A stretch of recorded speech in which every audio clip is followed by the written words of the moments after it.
This podcast is part of the Big Heads Media Podcast Network. Go to bigheadsmedia.com for more great podcasts. Hello and welcome to Body Count, the podcast where we believe history doesn't repeat itself. It rhymes, and a proud member of the Big Heads Podcast Media Network. We're here to show you don't hate history, just hate the way it was taught to you. Only rule when we choose a topic, someone, or as is usually the case, a lot of someone's died. We give you a series of events in narrative fashion, and by the end correlate said story with current events. Now, I'm not PBS Ken Burns or Dan Carlin. If you want a Hoover-esque Just the Facts Ma'am history podcast, we are not going to be for you, i.e. there will be analysis, opinions. This is not a lecture. My opinions are my own. Know that I hold my co-host verbally hostage. Direct your hate at me, folks, where it belongs. It said tragedy plus time equals comedy. No, we giggle at some occasionally rough subject matter. We are not actively trying to offend anyone. You've been warned. If you are okay with all of that, I am joined today, as always, by my lovely co-host, Bethany Skelton. And this is going to be an unusual one, guys. It's been a while since we've had a guest on, but we do have a guest on today. Mike, why don't you introduce yourself to the audience? Yeah, you did a good warning there at the beginning. I come with my own, I hadn't thought to tell people like, hey, on our show, we have like a trigger warning because mostly all I talk about is like the horribleness of sexual assault and the perception of it by a cult. Yeah. So That's a big... I'm misogyny to eugenics. I think I gotta text some people and be like, hey, I forgot other people don't put that in post. Like I come with my own warning. Yeah, hi, I'm Mike Fallek, one of three co-creators of #cult.org and #cult podcast. I'm one of two co-hosts of #cult podcast, a podcast about investigating hashtag cults, which is a word we define as groups that use hashtags to hide in plain sight on the internet. I didn't even know. I was wondering what hashtag cults were. I was like, what is that? So we'll get to that too, and we'll explain all of that. It's a word I made up, and now the internet is using it like crazy, which is really cool. But it's a trendsetter. Look at me setting trends. I wear low-rise jeans. And we are investigating the group Mgtow, which is men going their own way who believe that women are genetically designed to steal men's money and are creating a patriarchy and a matriarchy and conspiracy to control men and currently have control over certain elements of political and fiscal systems. They are cults. That's not a belief system. That's the belief of the cult. Wow. And based on their choice of name, I assume they're big Fleetwood Mac fans. Or is that not so? You can go your own way.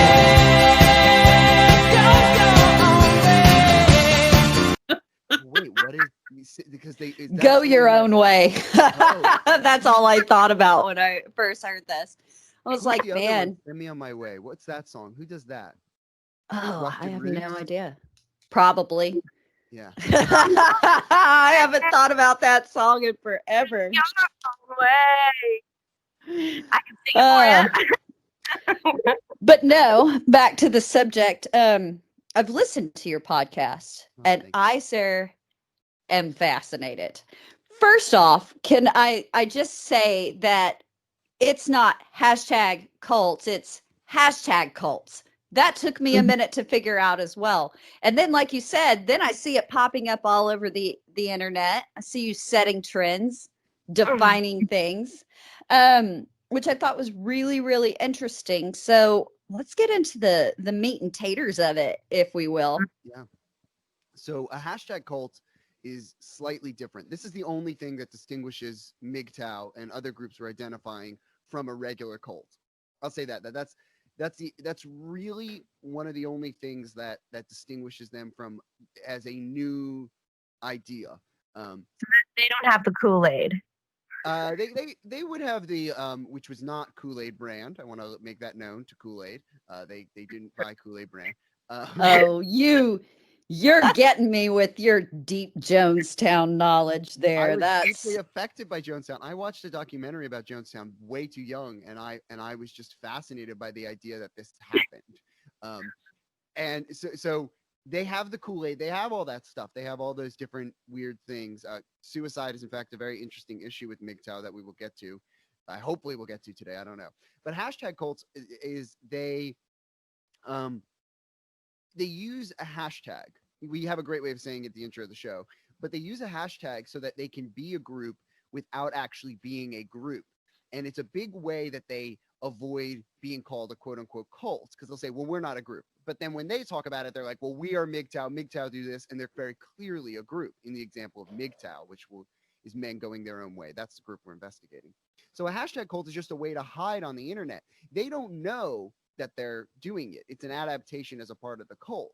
But in other words, you can just label this episode Mgtow, or label any video Mgtow, or label anything on the internet with the hashtag Mgtow, and Mgtows will flock to it and talk about Mgtow on there.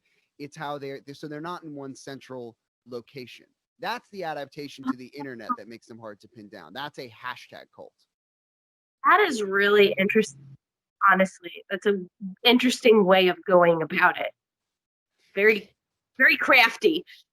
Well, it has really old school post Weimar Republic society feels to it, which I want to talk to you a little ooh, bit. I don't know if I know any of those words, but We're gonna get into it and the ideas of Victor Klemper and a created language in a cult versus society deal. It's gonna be fun, but I want you to talk about your stuff first because I am blown away by all the work you guys have done. It really is just. Thank you.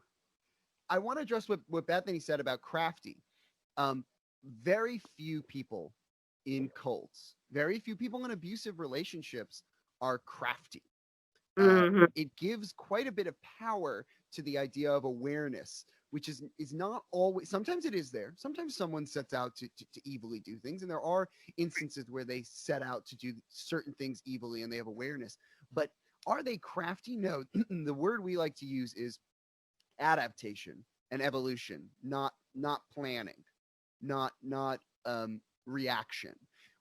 They don't. So essentially, the way this group starts is there is pickup artists. Pickup artists were these people that would say, "You don't get the science of chicks, and I'll teach you how to get chicks." And they really did have cult of personalities. They were the single leader model cult, and it was very easy to draw cultic things from them and the things that they were doing. That's not what we're investigating. That sparks what's going to happen next. And what happens next is those pickup artists don't work. So what they injected into the world was a science that cannot be proven and that many men are going to fall short of because it's not real. So the pickup artist says to the world, I can teach you how to pick up women. And then and it's a fact, it's scientific. So you can pick up women this way. Alas, you don't pick up women, right? Right. So now there's this culture of being against pickup artists. And already in the pickup artist culture, and this isn't like so linear, like evolution. This isn't all just one thing happening in this timeline. It's lots of events at once. And so in that comes this spark of red pill, this idea that through the analogy of the Matrix, you will get the truth about women and you'll see red pill. So now you have this anti-pickup artist sentiment, this idea of science and women and the pickup artist science of how their brains think and that it's genetic, it's intuitive, the way that they will react and how to get them, quote unquote, which is gross. And then you have incel, which blooms at some point in this hostile yogurt. And incels say, the science of pickup artists is real. The science of red pill, the social ideas of red pill are real. Therefore, the system is working against me to let me have sex. Oh, okay. That's what incels are. The idea that they are just angry dudes is not always the case. And so Right. in that is these people affected by the science, quote unquote, of women, the social sciences, quote unquote, of women. Um, None of this, by the way, includes lesbians or gay people, just or bi people. By the way, as soon as you bring any of that up to them, they're like, it's like vinegar in the baking soda volcano. It's just like like it literally melts. It's just nonsense. So I'll say that right away, just to add some into this original societal analysis. It doesn't work because if women are this way, then surely there should be all these things happening in another weird way in lesbian relationships. Surely every homosexual relationship between men should be perfect. So it doesn't work. And it doesn't exist to them. But I love in the interviews when you just immediately, anytime you bring up statistics and or science in a real sense, just how quickly it shuts down and turns into an ideological argument without any quotability, any statistics, or if they are, they pick and choose what they're going to take. And it's a very, you can see the cult mentality blossoming out of the picking and choosing of information. Oh, for sure. For sure. And the idea that it's picking and choosing is interesting, right? This one of the things that came out of it from pickup artists is this idea of the 80-20 rule, which is a real phenomena in companies. It's a real phenomenon. Yeah. It's real. Essentially, the people at the top do the most business. You know, when I worked as a delivery boy, I did not bring in the most money. I was not the most important asset of the company. Okay, so it is a fact that the owner of the company brings in the most money. The second in command brings in a lot of money. These are people make it with the ability to make decisions in big money terms. But they'll apply it to, it has to be the 80-20 rule.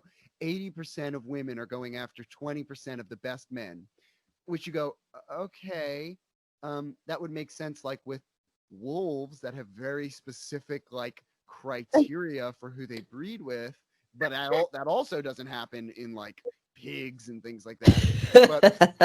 But also, it's a very large misappropriation on the whole of like the idea of social Darwinism without ever having cracked a book. Not even that. Well, yeah, they're getting it from other YouTubers. So like you take that stat, right, that they believe that 80% of women are going after 20% of the best men, to which you would say to them to melt their brains in terms of just let's debunk the science of it right away, because that's not really what's going on here, is they don't believe the science really. But just to debunk the science for a second, what is the best man? Yeah, what is that? What is that term? How do you classify that term as the best man? They would classify it as not them. And so that's how you understand that it has nothing to do with believing the science. What we found out through investigating this is now schism groups have broken off into what we call red pill cults, which are all hashtag cults. They use the hashtag red pill, and go and search on anything that you're on and search red pill, search Mgtow. You'll find stuff. Anything, guys. So what broke off from it was the group Mgtow, which we're investigating now. That's one of the schism red pill cults. I think it's probably the most organized based on my cursory glances that I've given the old internets. That's really a website outside of a 4chan, really bizarre portions of the internet. It's one of the most organized because they've slipped into coded language. And to be honest, it's likely that with our investigation, the group Mgtow will dissolve itself in seeing the, Mgtows, despite the fact that many people came from incel forums and red pill forums to them, to their forums, to their website, to their way of thinking. They have taken a coded language to then become organized in a way that they are claiming they're not organized. Once that hashtag becomes vilified as being coercive and things like that, I'm sure there will be an adaptation, as all cults do. The problem with hashtag cults is we're in a new era where adaptation sometimes works. A lot of times in the past with cults and just coercive groups in general, they have to be organized in a very real way, in a very real area. And so by disrupting some of the things they do, the cults will break up. Sometimes, not all the times. A lot of cults, the leaders go off and keep themselves with them. And that always happens. There's always someone still being abused, right? Right. So here's what we discovered is what happens is the hashtag is nebulous. Red pill, Mgtow, incel, all these things are nebulous. But what it does to brush you up against, it uses the cultic sort of funnel to brush you up against people that will coerce you into their way of thinking, that will bring you around to their way, that want to coerce you. Why do they want to coerce you? Because they need confirmation for their worldview. They're coming from a place of feeling either mentally ill or abused by someone in their life, maybe abused by a parent or a relationship they were in, maybe divorced. Maybe they had a messy divorce that was, abusive in some way, or maybe they just had a divorce and they never processed it and they abused themselves. And so they've adopted this thing of you're abused, you're feeling down, you're feeling shitty about the way. Oh, am I allowed? Oh, that's a curse.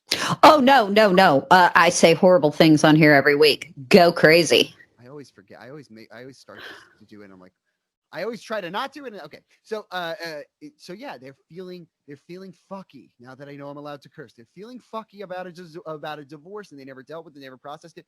They Google something, boom, they get into red pill cults in some way. Maybe that's finding a pickup artist.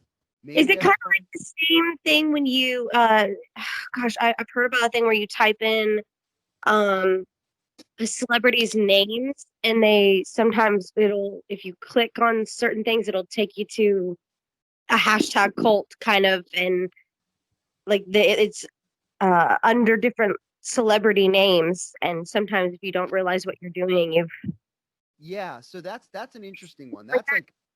That's like manipulating the internet, right? To get someone there, that someone will write something about a celebrity to kind of trick you. That's like a blatant manipulation. This Okay. this is more a manipulation by adaptation in the idea that they are, and that's a great. I'm gonna have to investigate that. If you find something, send it to me. But they are simply writing about words that already exist. The social sciences, women, dating, and things like that. And you're searching that stuff, but the people writing about it, the majority of the time, and the people with the highest power on the internet are Mgtow. What it draws off of for me, and I will hopefully have time to get into it, because I definitely see where you're talking about depression and the ideology that comes from mental health issues. But I also look at it, and my perspective is different. It's historical, or it's to do with current events. It's to do with and I have a really interesting paper I want to talk about a little bit, that was released this year. But when you talk about coded language, it very much makes me think of Victor Klemper and his most famous work, In the Language of the Third Reich, in the way that the National Socialist Party changed words to mean something specific to an underlying movement. And it's so interesting to me that you see that repetition right here. Rick Ross famously has said that two things. Rick Ross is the I'm sure I don't have to explain to your listeners No. who Rick Ross is, but he's a cult investigator, was working on Waco before Waco happened. I don't know if people know that he got someone out of the cult, the Branch Davidians, before the blow up. He was able to deprogram someone, which is pretty remarkable that he was there before that happened. But he has famously said that he believes currently North Korea is a cult, and he believes that the Nazi empire was a cult. They said Heil Hitler, not Heil Germany, is what he has said. Now, on top of that, though, what I think is really important before we hear about this thing is to understand that cults, as we made this video, can be anywhere, and it is a form of manipulation. And I have called, in terms of the Third Reich and understanding, conspiracy and propaganda versus what they are doing. Sort of, if to understand hashtag cults is how they operate, the easiest way to understand it is it's like a secret handshake. If you use the word Mgtow anywhere, then you can operate in secrecy. I want to hear about this thing though. Oh, what I find most interesting as I've listened to this is it just has so many echoes to me of the Thule Society, which was formed in 1918 following the end of the war, and the formation of the Weimar Republic. And in a way, it's sort of the same thing that a group of people that think that they should dominate a society is essentially displaced by what they identify as ideas contrary to what the status quo used to be. And I see that pretty heavily reflected in the things that you've talked about. And ultimately, the Thule Society gives birth to the Nazi Party. I mean, the ultimate roles and what seemed like something so ridiculous, which was literally founded in a pop culture idea.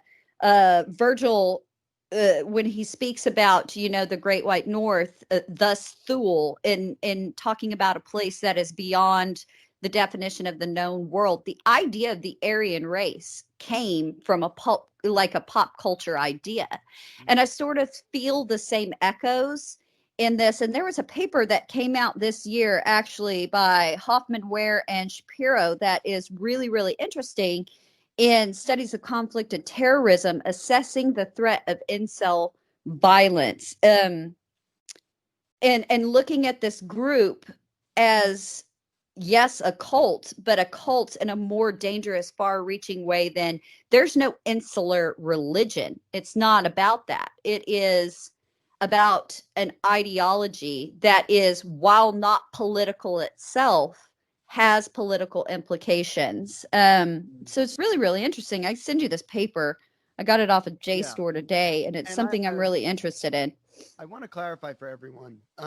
Though it comes from incel, they are distinctly different in terms of participation and in terms of indoctrination. Mgtow is also inspired a little bit by MRA. There are some political ideals, and the more indoctrinated you get, the more all of these things mix together. I also want to say, incel and Mgtow are not the same in terms of. It's really important that we don't just say Christian cults. We don't, because Waco, the Branch Davidians, and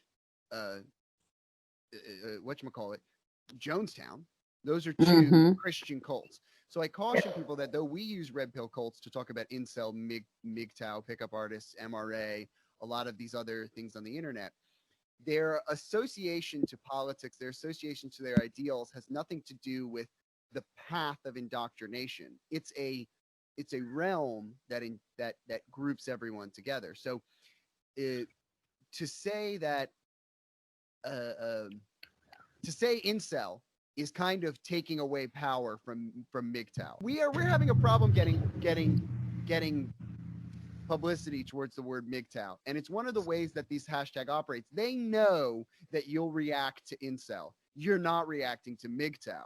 And so by I know it's hard for all of us to be like, I don't know a new word, but start saying Mgtow instead of incel, because they're different. They'll distinguish themselves and say, we're not incel, even though they're mostly in the same sort of thing. They know that's the hashtag cult element of it. They know that if She won't be Mgtow anymore either. It'd be a different What's name. scary is it's the way that the Nazi Party began to ideologically differentiate itself from the Thule Society. I mean, there are echoes. What we do here is rhyming in history. So that's interesting.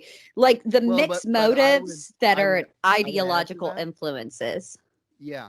Sorry, I didn't mean to interrupt. No, you're fine. The thing that I would add to that is, it's great to look at cults throughout history, which is awesome. Cults have been around throughout history, and we've only really recently, from my journalistic, not scientific standpoint, it's only a really recent thing that they started to analyze them in a very cohesive way. But it's not a historical idea that a politician is using, right? What it is all cults operate this way. All cults, what they do is they say they have boogeymen, is the word that we're using. We're not them. We're out there. And what it does is insulate a cult. We are not them. You can only get it from us. We're the ones that have the truth. And that's the thing that a cult uses over time. And anyone who wants to manipulate people will do this. An abuser will do this. They'll say, don't talk to your family. They just make you miserable. Stay here. Stay here with me. They don't get you. Oh, your friends, they're always saying stuff about us. They don't understand our love. They think that they don't get. Stay away from them. A coercive group, someone in a multi-level marketing. Oh, geez, all these other businesses, they don't give you the power to earn money. How long were you at that job and you didn't get anything? Stay here. Stay here with us. You know, we'll keep you in. We'll keep you safe. Let you make your own money. You know, you're empowered. And don't you want other people to join us? That's when it flips. Don't you want other people to have this opportunity? You need to bring other people in. Can you imagine? Oh, your friends, aren't they struggling with life? Bring them in to our thing. Bring them into our cause. And so now you have a hatred of outsiders, no matter what it is, whether it's other groups even similar to you. And that goes to the narcissistic string of this whole. And I'll say Mgtow have a person that was close to becoming a terrorist. He was the press covered it as a terrorist thing. They did not cover. They mentioned Mgtow. They didn't cover it as much. He was not charged for being a terrorist, but he was close. He was on that edge. I think is fair to say. It was part of the discussion.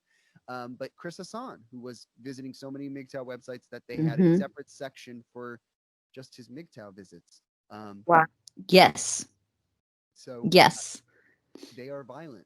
But that's the whole thing. If you can say it in one sentence, which we often do, which is terrifying, is Mgtow is a group on the internet hiding from you because they know you don't like incels who do believe that women are genetically inferior to men and that they need to be removed from society. Well, they might be genetically superior. They're genetically designed to manipulate men, take advantage of them, steal their money, and they're setting up society in a way that is getting rid of their ability to function and to steal their money, their sperm, and eventually what they would like is to breed women out of the system so that they can have artificial wombs and men can be happier and they don't have sex and they don't masturbate, and to do so is to deprive you, and there's lots of genetic and weird fake science reasons to do so, and none of that's real. They're all scapegoating emotions and problems they have in life and are being manipulated by each other, and they're a cult. That's just one sentence. Oh my god. They figured out our secret. We're just out for their money. Damn it. They one found out. of us. Yeah. No, it's that is the most succinct summation that I could possibly throw down. And I think that it's great. I mean, you got to the heart of it, and it's so interesting because I think that's right, and I think it's really interesting that they do separate themselves, which is amazing. Like all of it and how it develops. Like I don't know. Eventually, one of these days, my concern watching this is somebody like incredibly clever is going to sneak into this hierarchy that's going to push it and sort of evolve it a little bit further. So it's interesting to me that they separate themselves from the idea of incels because they're smart enough to hide in plain sight, knowing that we already have a negative connotation to that word in and of itself. So that's really interesting. Smart enough is interesting in one way, and because you have to talk to psychologists about it, but it's something that I want to bring up is that when you talk about these groups on the internet, they go, "Oh, they're just misogynists. They just want to yell at stuff." Well, why are they yelling about this in this specific way then? Why are they doing in this? If they're just misogynists and they just believe this stuff, why use this group? Why associate yourself with this group? And the idea of smart enough is really what I'm attaching to in terms of they're just reactive, and the internet and the manipulators on the internet and the grouping of certain leaders and the way to distinguish themselves from other leaders and the ability to see, this is a popular group, I'll insert myself. It is a little bit of a smart enough. It is to say, if I tell someone I'm an incel in my life, they or I already know about incel, right? Before I join Mgtow, I know about incel. So it's a clever way that the group has adapted, like in a more reactive way. The group has reacted and said, we're not incel. And that's, if I like to look at almost everything on an evolutionary adaptation basis. So maybe I have a bias in this, but it's not that it's, when the hummingbird develops a long beak, it's not going, boy, I need a longer beak. The ones with smaller beaks die, right? Yeah. So what it is incel, you know it already because we talk about incels. So then when you hear about this other group, you go, oh, they're not incels. Oh, I can join this group. I know incels are bad, but that's not this group. Because they've adapted, and the people that they would groom, they know that That's they will scary. react to it. That's freaking scary. Because sometimes, like, that sounds like something like where you join something not knowing, thinking like, oh, no, this is good. We're good. This is fine. Because it's not the bad thing. It's not the bad thing that we know of. And then before we know it, we're actually part of it. It's just that's kind of scary. It's very scary, and it's how abusers operate in the world. Abusers are very good at, as if to say, they have no success at, is the better way to say it when you talk about evolution. They have no success at telling you, hey, I like really want a slave, and so I'd like you to come to my house. I mean, why do you think Yeah, come be a slave, and that's fine, right? They know, they over time know, oh, no one will be my slave. They learn that from society. They're not doing it necessarily incredibly conniving the way that we think. They go, I don't like how anyone defies me.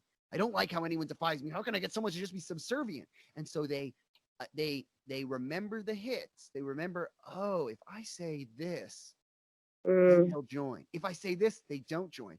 And one of the things that I've learned about abusers and hashtag cults and all those things is, and cults in general, Yeah.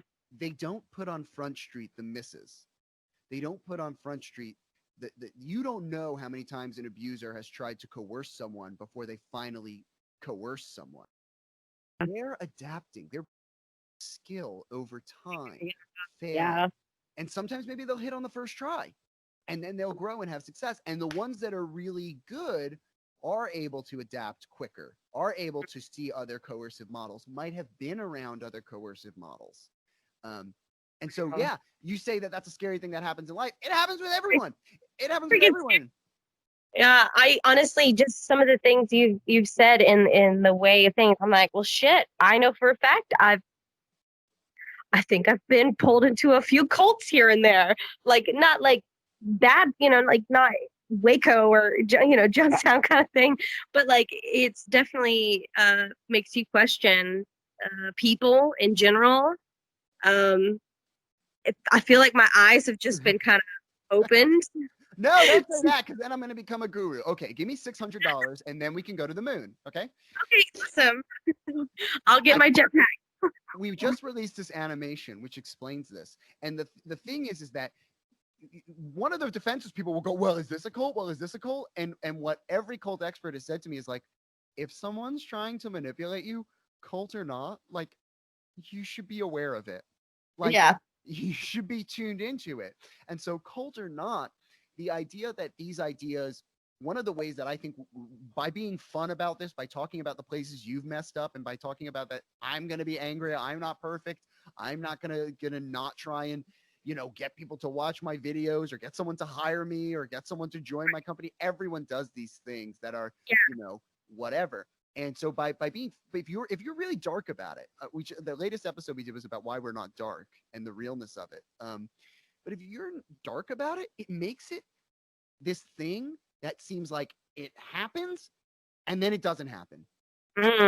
It's just, it's one day you're a murderer and then one day you're not. A day before you didn't murder someone, and then you murder someone. That's fun. How many times I call you Jessica? Please bail me out. Please bail me out. Help me. They're monsters. Yes. No, I think that's like really, really interesting. And getting into that, that's what I like about it, because I can sit here and I can read studies in conflict and terrorism. That's my happy place. But the fact that you guys have identified it as cult behavior is what I think makes your insight really, really unique, if you will. That it isn't, because I'm sitting here reading about multinational research teams picking up from the move from pickup artists to men's rights activists, now men going their own way, and then the involuntary incels. The fact that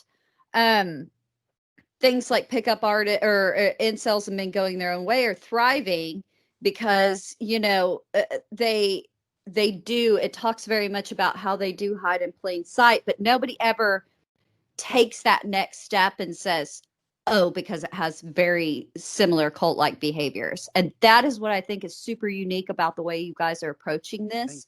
And I really appreciate, like, you guys definitely did the work. And I think it's such a unique view on it. Because when I read about these things, I read them in the most academic, dry way possible, right? I'm going to assess them through an historical view. But the fact that you guys have mixed in the cult mentality, and it's also a really interesting exploration of mental health and depression and the want for belonging. I think it's a really unique approach, and why I want everybody to listen to this podcast, because it humanizes what we don't want to humanize, and maybe that's the cure. So I think it's really, really interesting. And to give credence to what you're saying about historical things, you have to look at the historical context of cults and how we have biases towards them. So many people will come when we say it's a cult, and they'll say, well, it doesn't have a guru, it doesn't have a religion. One of the things I'm really passionate about in my life was the Psychonauts, and they were this group in the 60s. So from learning about the Psychonauts, I wanted to learn about the era. And one of the things that I think really gets forgotten is that hippies originally had a different name. They were called Jesus freaks. Free love is a Jesus term. And you have to realize that what any manipulator will do in terms of to give credence to these historical things that you're talking about, but why I don't think they are the narrative happening, is manipulators, cults, coercive people are great at having their finger on the pulse. That's how you get more followers. So a thing that is connecting with more people, yeah, let me grab that. Jesus, like there's a big fervor for free sex and free love and being kind to each other and loving one another and following a Jesus-like master. That's what's in right now. Let's turn America, the Christian country, into and as a Jew, this is all horrifying as well. but let's turn this Christian country. There's all these people. We're uniting. It's post-war. We're here. Let's turn this Christian country into I can do it. I can take the models of Jesus, and I can get you to follow me and live on my ranch and kill Sharon Tate. So the idea that they aren't aware of themselves, they aren't aware of what's going on in order to say, oh, I want this person to believe in me. What do they like? Oh, they like Jesus. I'm going to talk about Jesus from now on. Oh, you have friends that like Jesus. I'm going to continue to talk about Jesus. It's the idea that they aren't in tune with this is great, but the idea that they're also not using your bias to want to make our world a better political place, to want to solve political issues, they're able to just say, okay, you just listened to my indoctrination. Yeah. By you deciding it's political, you just listened to me. Where if you had sort of recognized the cult signs, you would have been like, this is weird. Red flag. Warning. Back out now. I don't want to, Hare Krishnas. Like, no, Moonies, no. That was right? Think about Hare Krishnas. The Hare Krishnas were a thing that were all around the world that would go around and hand people pamphlets. And when they were around, and I lived in an area where they were as well, it would be interesting because I listened to old comedy, right? And Hare Krishna jokes became a thing. And I think humor and documentation could be a way to make this known and to let people be aware of manipulation. But Hare Krishna jokes were the only, before I got into cults and understanding that stuff from an outsider perspective, before investigating it, I knew Hare Krishna's from, Airplane, because there's Hare Krishna. Right. Yes. And so that was ubiquitous. And then to see people in my generation who weren't around, younger people, to see them meet Hare Krishnas and be like, oh, this person handed me this nice thing and it was so wonderful and they were dancing and playing music. I was like, do you mean a Hare Krishna? Once the ideas and the things that we know, and so now we're wary of the guru model, right? We know, correct. A guru might be a weird person. I don't know if I'm into this, or you might be into it. and there might be a safe guru out there or whatever, but we're aware like that's kind of what a cult looks like. The more you allow them to use their adaptation of saying, you just think I'm a troll on the internet. You just think I'm, someone talking about their politics and yelling about their politics. Then they get to operate.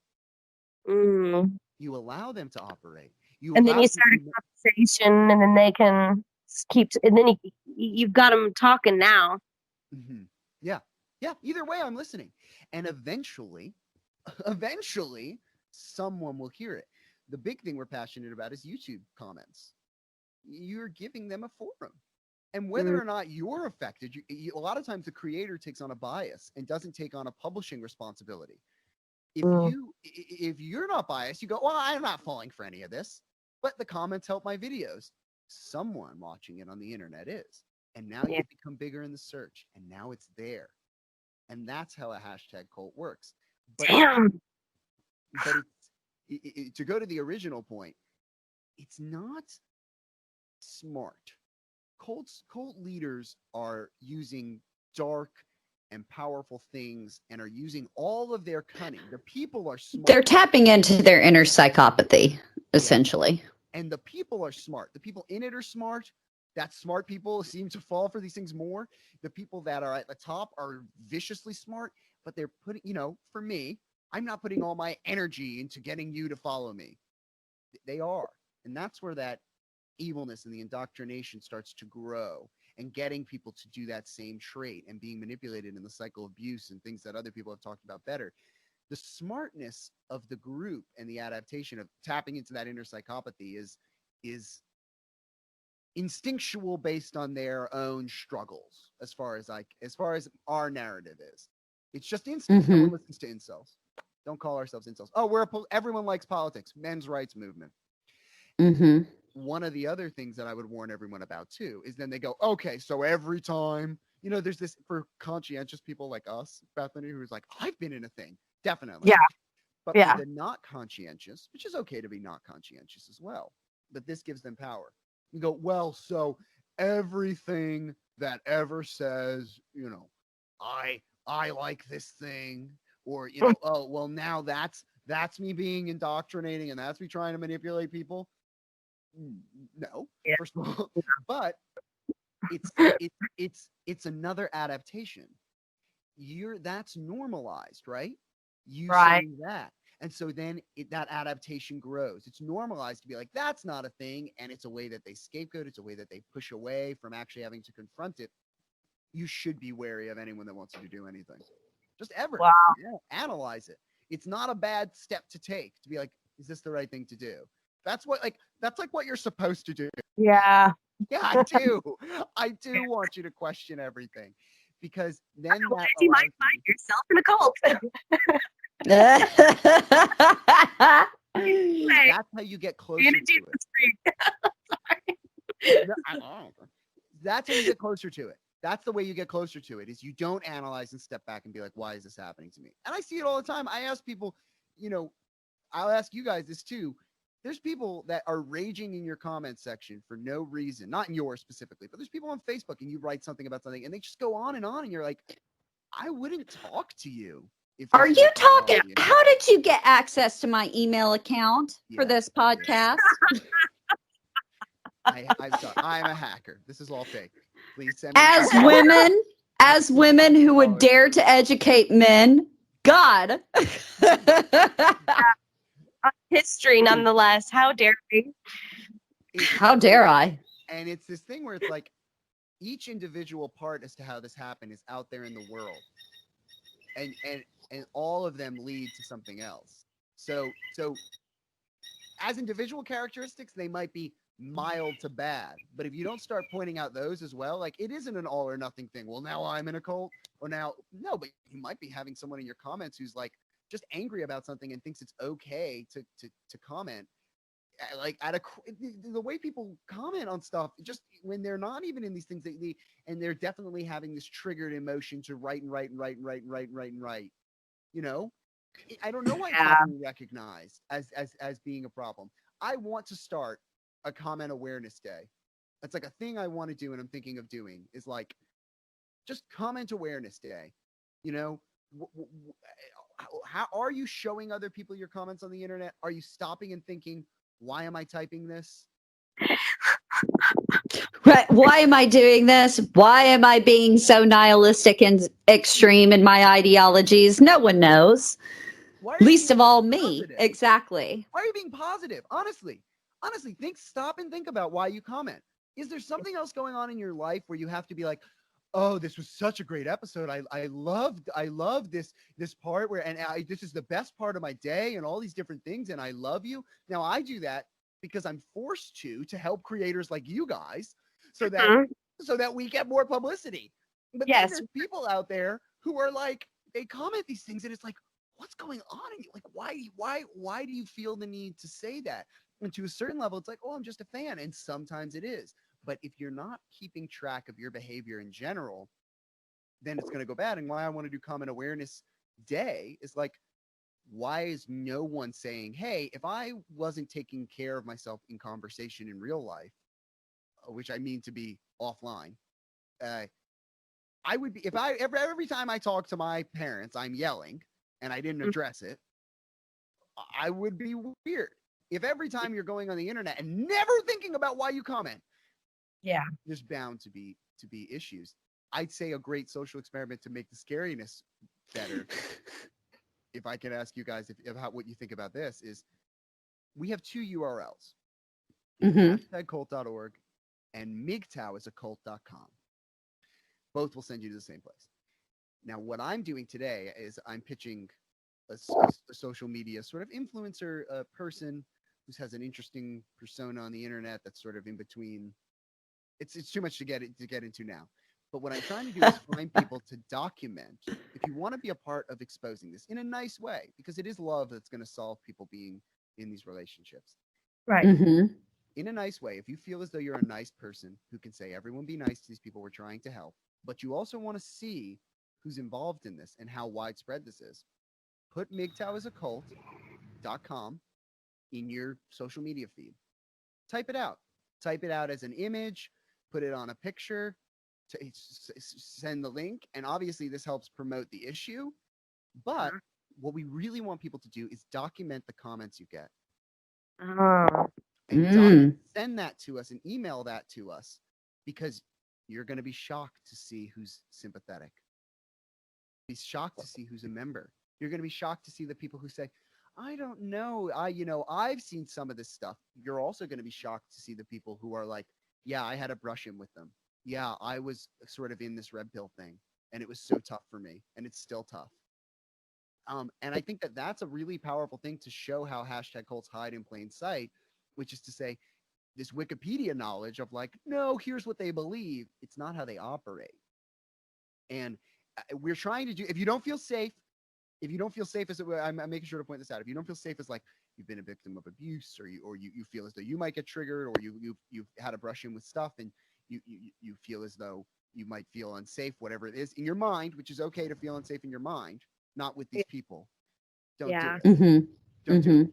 But if you're secure, if you can hear what these people are saying and listen to them and treat them with love and all these different things, and trust me, the URL will hopefully be the place that they go and they'll get better knowledge of what's going on.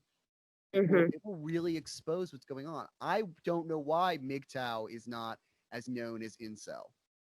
I don't know why. The Incel forums are becoming smaller and the Mgtow forums are becoming bigger. It's odd that the internet is looking at it. Yeah. Maybe the internet, but security analysts in multiple countries, especially as it spreads to Europe, are very, very aware of it.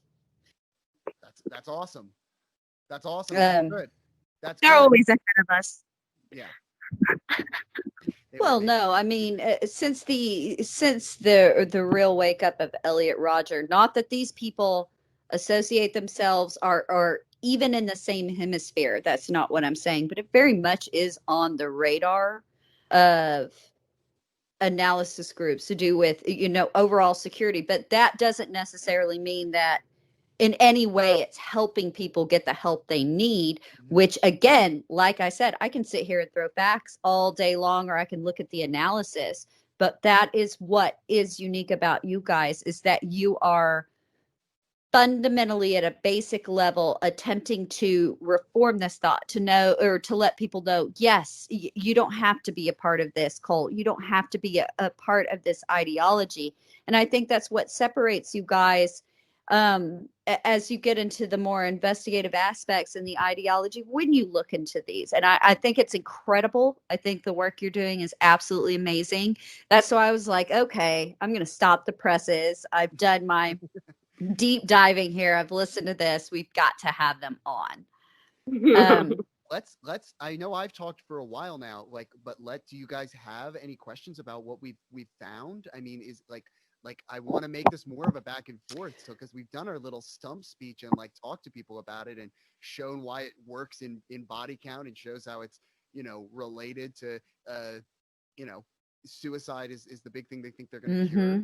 But what Yeah. else what else do you guys have anything else? Like, I I mean, want to talk. honestly, when you were talking in the very beginning about that man, woman hating, or trying to take, I don't know, pick up women, the whole situation just reminded me really much of like a Family Guy episode where Brian is trying to pick up women and he takes Quagmire's class and it doesn't work. Yeah. And he does his own thing, and it just reminded me, I guess, of that, but not completely, but in a way. So it just made me chuckle there. But honestly, I'm woke. I've been woke. And again, like I'm not saying that I was part of an actual cult, but it just definitely abusers and in past relationships and different situations where it's like, oh wow. And then you see what they're doing now and you're like, huh, I'm glad I got out of that. So I have not listened to your podcast. I will be the honest person. I haven't. But thank you. Thank you. It's I like when people are honest. Thank you. And it's to show what not abusive behavior is. Don't just reward people for lying to you and to encourage lying to you. Thank you for being honest. It's okay to not please everyone around you. Right. And honestly, I do want, after your discussion, I want to know more. And so I definitely want to listen, and definitely going to make it part of my day. And that is honesty there, because I'm like, wait a minute, I need to know more. I need to understand what's going on, because I'm not saying I am gullible. I am somebody that could get drawn in very easily. And I know that about myself. That's why I'm like, I do hesitate from time to time. And I'm like, is this a good idea? No, it's not. But so, yeah. I'll say, in terms of the pickup artist in the episode with Brian, we haven't gone as much into, I remember that episode. We haven't gone as much into the pickup artist part of the history because we're really trying to not muddy the waters. Like, we're really trying to be like, this is the issue at hand. I will let you know I've seen that episode, and I'm going to let you in on something. Are you aware that everything he says in those episodes are actual pickup artist techniques? Yes. So that, and what I didn't know on top of that is what I learned from this was that actually happened with the story they told, where one pickup artist and then another sprang off from him. Like, there was this literally happened with this one guy, and all this stuff. Like, that was just a retelling of it using Quagmire and Brian. Yeah. It was a really interesting, like, mid-aughts movement. The idea of, I don't know, it was really interesting. What I found, we're going to go back to your very first episodes, and you guys definitely touch on it as we go through and as our listeners go through and listen. What I found to be the most, like, ass backwards interesting part of this, and you guys highlight it, and it's so interesting to me, talking about essentially stealing the ideas of feminism and making it into essentially molding it into something that's supposed to be a feminism for men in essence, except for the way it's approached, what it preys upon, and the ideologies go into that. So I wanted to ask about that because I really think it's a very interesting analysis. And of course, you know me, I just like, got crazy jizzy over all of the ideology because I never thought about it in those terms. So I just like, congratulated myself on listening to something I thought was like, yeah, I'm so into this. Um, Yeah. but I like talk about that a little bit because I think that is the most interesting part of all of it. Paulina, obviously one of the co-creators and co-hosts of the show, she's very into feminism, and that was part of the thing that we wanted to. And what I mean by very into feminism is and that's a word that I don't necessarily want to go into what that means, but she's very into feminist authors. And so the question that we always ask when you see someone on the internet, I'm even going to change how I'm sitting to really get into this question because it's Yeah, get in it. Oh, feel it. Gross, awful vibes. So,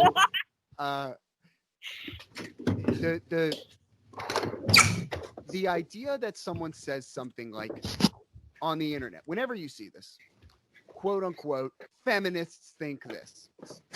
Why I would never say that is because I have read one feminist book, and it was a comic book by Alison Bechdel.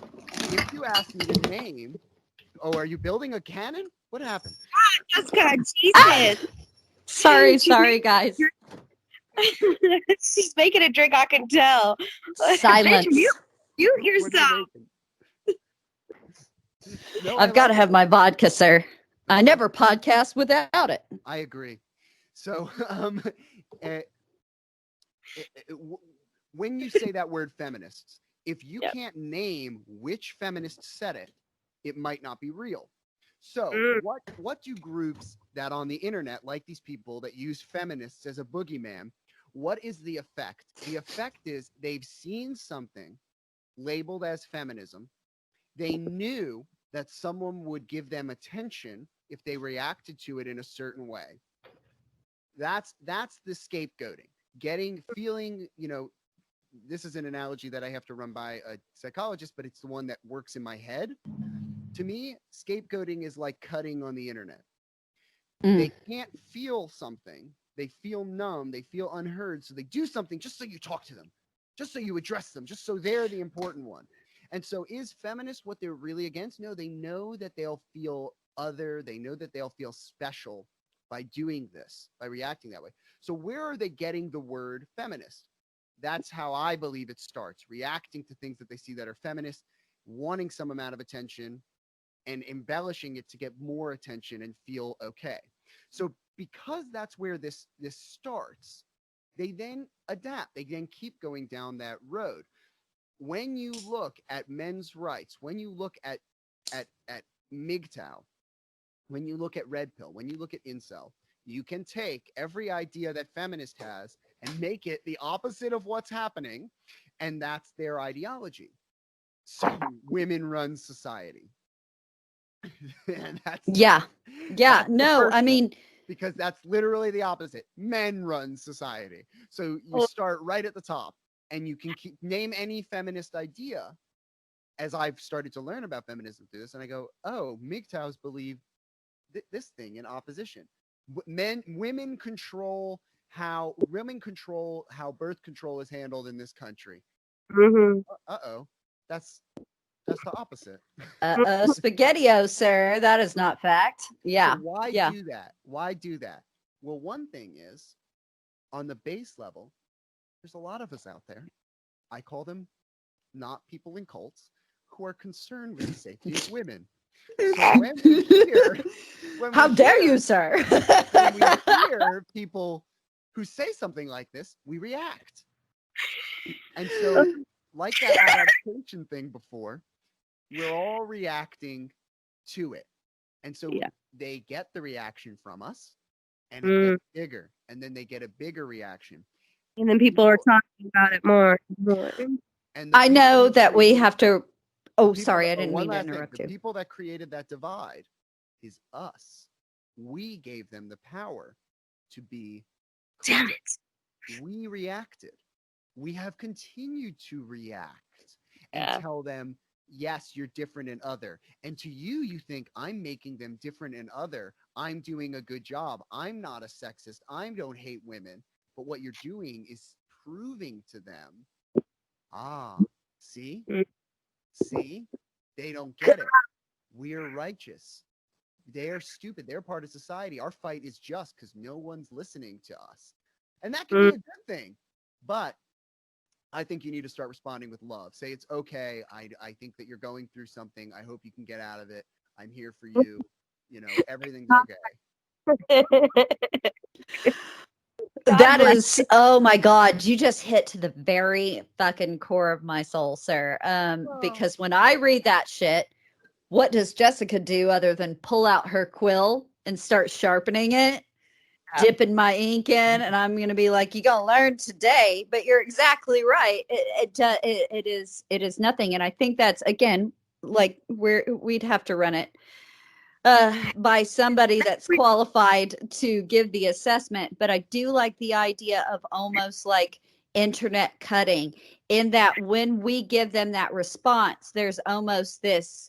It's like a dopamine and serotonin mix that you get, and almost this energy sucking sense, which is really, really, God, you hit to the core of me. You just like nailed it like Martin Luther, sir, because you just I am the exact person who is the problem in feeding into this ideology. Jessica, when Let me get my quill and give you some facts, sir. Jessica, now all you need to write back is like those lines from The Help, where you are special, you are loved, you are beautiful. Yes. Yes. I is special. I is loved. I is beautiful. You is loved. You have to say it the right way. Yes. Sorry. Yes. I honestly think there's no reason not to do that. I agree. Yeah. I agree with you. Yeah. And I know that you guys are dying to wrap up, and I try and give everybody, make it a 2-part episode. Help them get the word out there. But I try and give everyone a ton of stuff to listen to. But yeah, everyone does it too, Jessica. Everyone does it. Everyone does it. The whole reason that we're striking at people's core is because everyone, including me, is like, damn it, I've done that. Yeah. Damn it, That's me. what I was like, damn it. That was me. And if anything, I've also been a person that's tried to start my own cult. Not really truly thinking about it, but like your group of friends, even not that you try to manipulate them in there, but sometimes you say the things that you need to say, and then you don't really, you know what I mean? Like, it's just like kind of, it strikes a chord, and that's why probably people hate it, is because the uncomfortability. They're like, no, I would never. Well, yes, you have. Unfortunately, we all have. Yeah, we all have. And I think, to put a cap on it, something that Hoyt Richards said in our interview was, he thought that this was foreign to him, and he said it's something we should be teaching in schools. It's something we run into every single day of our life. And one of the things we're trying to do in terms of educating people on it isn't making it distant, making it at home, being like we know words now, like toxic person. Why do you know that?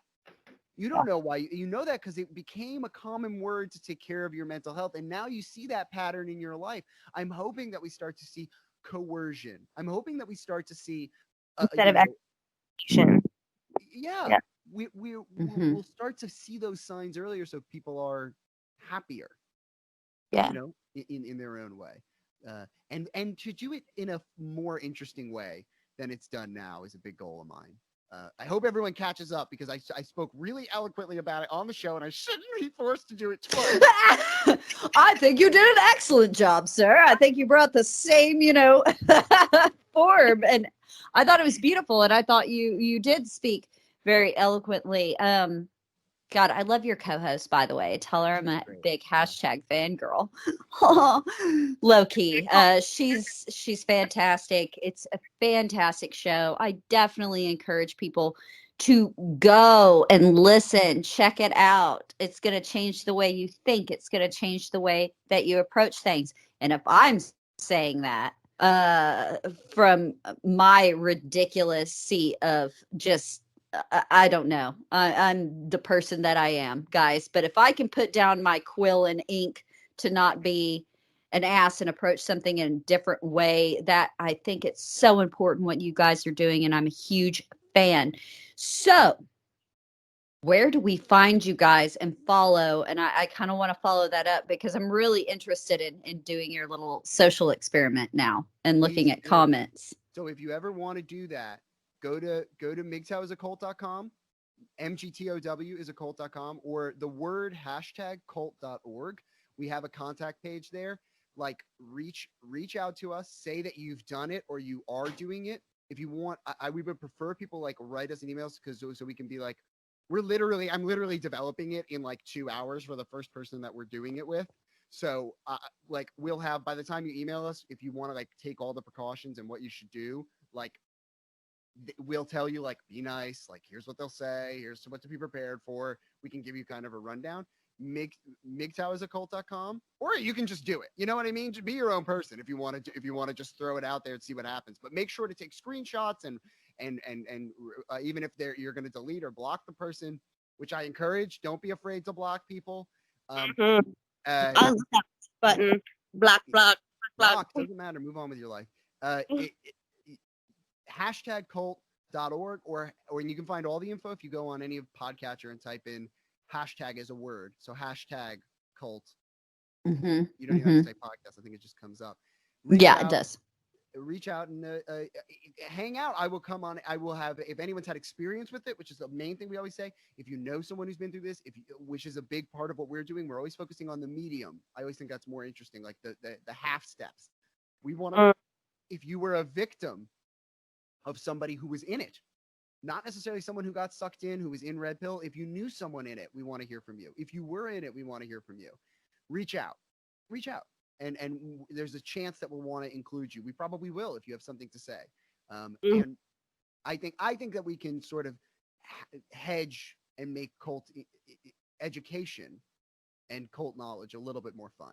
Even though, because I'm not an expert either, Bethany. I'm the dumbest guy in the room. That's what a journalist is supposed to be. The guy that is trying to figure everything out. Oh, God bless you, sir. Suck your soul and take your money. So I want to hug your face. What a great commentary on Jared. Oh, God, I'm going to hug your face off now. That's fantastic. Doesn't normally say those things either. So the high praise, Jessica Banner. Stop making me sound like I am, Bethany. God. But go ahead and tell us also, you guys have social media that everybody can follow. Where do we follow you guys at? Honestly, the easiest way is just remember hashtag cult.org. You'll get everything from there. It's one simple place to go. Everything's on there. You can find it. You can search hashtag cult on anything, like as a word, and we'll usually find it. You can search my name, Mike Fallek, but really the website is the easiest sort of I know everyone wants to, you don't want to open your internet browser. You've got an app for everything, I'm sure. Yeah, you can find, through go to Body Count Pod, you'll find us there probably. You guys about every episode and pitching you on doing a Gilles de Rais episode. Please. Oh, well, hello, sir. I'm telling you, get the hell out of my emails. Get out. No, seriously. Also, get out of my Dropbox too there, clearly. No, that's absolutely fascinating. Mike, I am so glad you joined us. I was really, really excited about it. You should have heard her trying to prep me for you and about what we were getting into. And quite frankly, I still didn't really understand. I just knew that there was something big that we were talking about, and I was like, cool, I'll just show up. And you did. I think she did, right? She definitely did. Short. You're smart. Smarter than yes. Me. I'm clearly the dumb one here. It's okay. You're dumb and humble. You're just being, we're all dumb. We're all dumb. Love me, yeah. We're all dumb. You're also being humble, which I'm not being. Last week I talked about people making human beef jerky in a Donner Party at Sea-esque adventure from 1827. So I am not smart, sir. Like, obviously, I have a degree in ass clownery. But I'm glad that this week we came together to talk about putting a little more love in the world, doing some good, talking about, mental health, talking about a lot of things that are important, especially as 2020 is a real bitch, y'all. I don't have to tell you. So I was really glad. I'm very excited that you were on. I'm super excited about going crazy to promote this episode. I'm super excited about actually doing your experiment with Bethany's awesome social media skills, because God knows I still call it the World Wide Web. So this was also a really interesting voyage for me outside of an academic paper or looking at something in an academic sense. It's been an eye-opener. So we're going to go ahead and wrap up the show. Follow us at bodycounthistorypod.com. You can find us at bodycountpod on Twitter and Instagram. We don't do Facebook. Bethany's working on it. Bethany, where do people find you? You can find me on Instagram at BethanyRN24 and on Twitter at BethanySkelton5. That's number 5.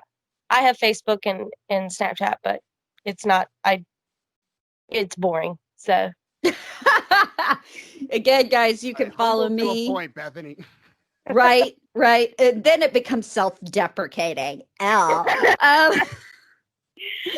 Guys, you can follow me on Twitter and Instagram at Jessica B as in Bravo Manor, spelled like the house and not the behavior. Jessica B Manor on Twitter and Instagram. And that is going to do it for us this week, guys. This is something that I think is very important. I think that is super, super interesting.